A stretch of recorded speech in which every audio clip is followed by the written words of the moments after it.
الحاله طبعا اللي معانا دي بتبين الاستراتيجي اللي بيلعب بيها طبعا كابتن حلمي طولان، وهي طبعا مش هقول لك في الدقيقه كام دي من الثانيه 18. هنبص نشوف طبعا يحيى زكريا واخد الخط وطاير بيه فاتح عامل استرتش الملعب بشكل كبير جدا جدا. كذلك الامر الناحيه الثانيه مصطفى سعد ميسي.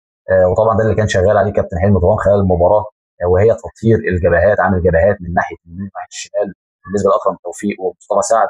كذلك الامر من الناحيه الشمال بتكمن في اسلام عيسى، ومن وراه يحيى زكريا، وزي ما احنا شايفين كده يحيى زكريا واخد الخط كجناح، واسلام عيسى هو اللي ضام لقلب الملعب.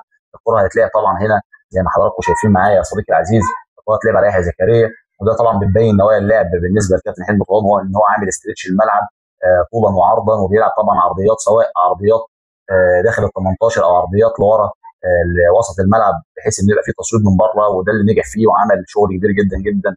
ولكن ده اللي احنا هنسيره مع بعض بالحالات بقى، طبعا جايب الحالات اللي بتبين طبعا الشغل اللي انا بكلمك عليه ده، وده هيبان بقى منه طبعا ان في عرضيات كتير جدا جدا عملها كابتن حلمي طولان. احنا عملنا اكتر من 26 عرضيه، منهم سته صحيحه، ده اللي احنا هنبينه مع بعض خلال الحالات، ودي اول حاله طبعا. ولكن كان في بعض التصويبات طبعا النهارده، كان في تصويبتين بس، المفروض كنت انت بالكثافه الهجوميه اللي انت عاملها والكثافه العدديه اللي احنا شايفينها طبعا مع بعض. اسلام عيسى كان عامل ديناميكيه حركيه كبيره جدا جدا، حطها هنا طبعا ورا غنام محمد. غنام محمد طبعا صوب، ولكن التصويبه كانت في مكان حارس المرمى تقل برضه عليها، يعني كان بيبقى عندنا بعض التقل وسط الملعب سواء من النني او السوليه او غنام محمد.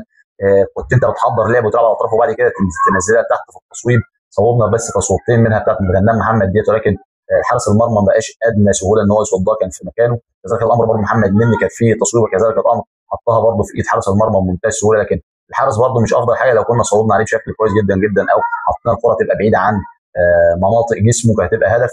ده اللي هنبينه مع بعض الحالات. في كابتن حلمي طولان بيعتمد اعتماد جزئي كلي على الجبهات وبعد كده العرضيات.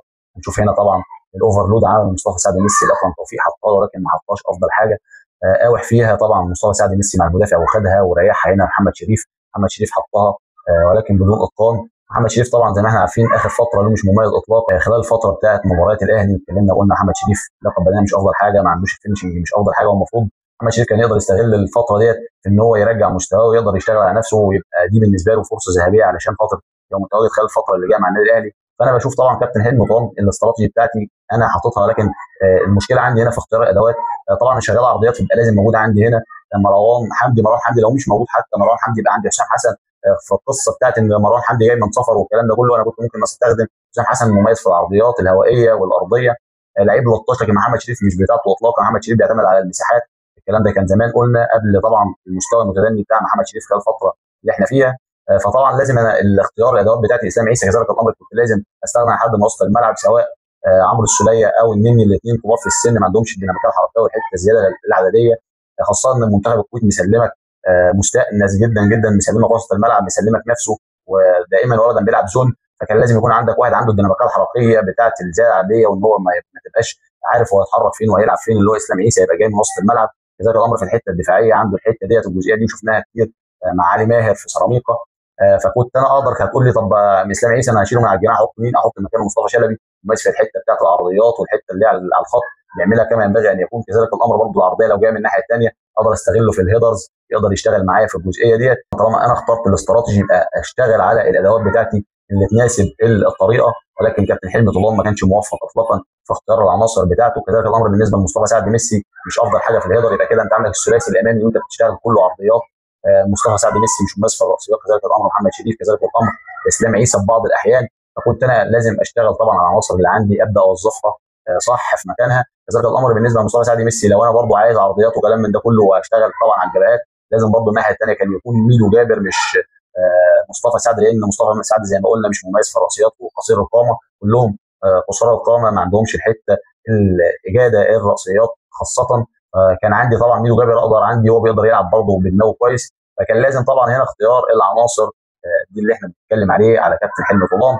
ودي الحاجه طبعا اللي انا جايبها بتبلور الكلام اللي انا بقوله، اختيار العناصر بالنسبه لكابتن حلمي طولان. والكوره دي طبعا بتترجم الكلام اللي انا بقوله كله. محمد شريف كوره جايه له بمنتهى السلاسه، وطبعا دي بتبين برضه الكلام اللي احنا بنقوله، كل الشغل على العرضيات. الكوره اتحطت هنا بمنتهى الاتقان من اكرم توفيق.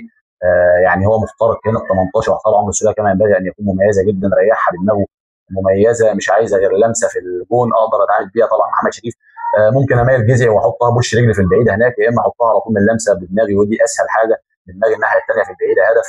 بمنتهى السهوله، مفيش حد اصلا ملتحم معه اطلاقا لوحده خالص محمد شريف. ولكن زي ما قلنا محمد شريف مش مميز اطلاقا، خلاف ان هو طبعا مستواه في النازل.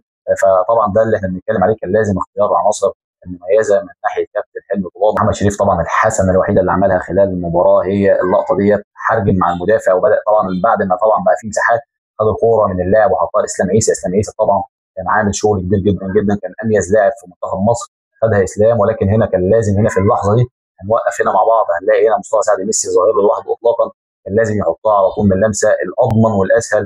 مصطفى سعد ميسي لو ريحها له هنا على السكس يارد براحته خالص يقدر يحطها في الجون بمنتهى السلاسه، ولكن هو فضل ان هو يحطها اسلام عيسى. ولكن الجزئيات دي هي اللي ممكن تكسبك مباريات. هنيجي طبعا للكارثه الكبيره جدا جدا، كان عندك فرصه كبيره جدا جدا انك تركب المباراه من بدايه الشوط الاول بضربه جزاء ولا اروع، جابها برضه اسلام عيسى المشاغب اللي كان عامل شغل كبير جدا جدا واتكلمت عليه، وان هو ياخد افضل تقييم. حطها هنا. بص هنشوف بقى يعني الكارثه التشريحيه لجسم عمرو السوليه. هنشوف هنا دي يعني اقرب زاويه تشوف فيها الوضع التشريحي لجسم عمرو السوليه مش كويس خالص. حط عمرو السوليه هنا رجله بشكل خاطئ جنب الكوره، ما اداش لنفسه المرجحه بتاع ان هو يحط رجله، فلما حط رجله هنا زنق نفسه، جه شوط الكوره شاط الارض والكوره راحت بالسوق اللي احنا شفناه ده. يعني تكنيك حركي غير موفق خالص لعمرو السوليه، كارثه في تصويب ركله الجزاء بالشكل ده مع عمرو السوليه. ودي طبعا اهدرت عليك انك تركب الجيم وكنت تقدر تجيب بعد منه هدف واثنين وثلاثه، وخاصه انك كنت راكب الجيم ومستحوذ عليه اطلاقا. ولكن اتكلمنا على بعض العناصر اللي هي طبعا ما خلتكش تطلع بنتيجه ايجابيه، وهي طبعا انك اهدرت عدد من الفرص واختيار العناصر. هنيجي برضو للقصه برضو بتاعت الهدف اللي جه من ضربه جزاء، وبرضو التكنيك بتاع محمد مجدي قفشه. هنبص هنا محمد مجدي قفشه برضو كذلك الامر سوء مستوى بيتبعه سوء مستوى. محمد مجدي قفشه مش عايز يتمسك بفرصه، مش عايز. هو دلوقتي بص على اللقطه، هنبص هنا لمحمد مجدي قفشه وهو بص على الكاميرا، بص للقطه. قفشه دايما وابدا بقى دلوقتي باص على اللقطه، كل همه اللقطه. خد الكوره وحطها برده بمنتهى السوء. قفشه هنا لا حاططها في وسط الجون ولا حاططها في زاويه، حاططها سيئه جدا جدا. حارس المرمى برده منه ضعيف في الامكانيات، فالكوره دخلت منه بالشكل ده، لكن الكوره اصلا كانت في ايد حارس المرمى. وضع كارثي في ركلات الجزاء، يعني حتى ركلات الجزاء مش عارفين نصوبها، ودي مشكله كبيره جدا جدا جدا عند منتخب مصر، لازم يشتغل عليها كابتن حلمي طولان خلال الفتره اللي جايه. وهي طبعا كيفيه اختيار العناصر الافضل للطريقه. كذلك الامر بالنسبه للكارثه الكبيره بتاعت ركلات الجزاء، انك عندك اللعيبه بتاعتك مش عارفه تصوب ركلات جزاء.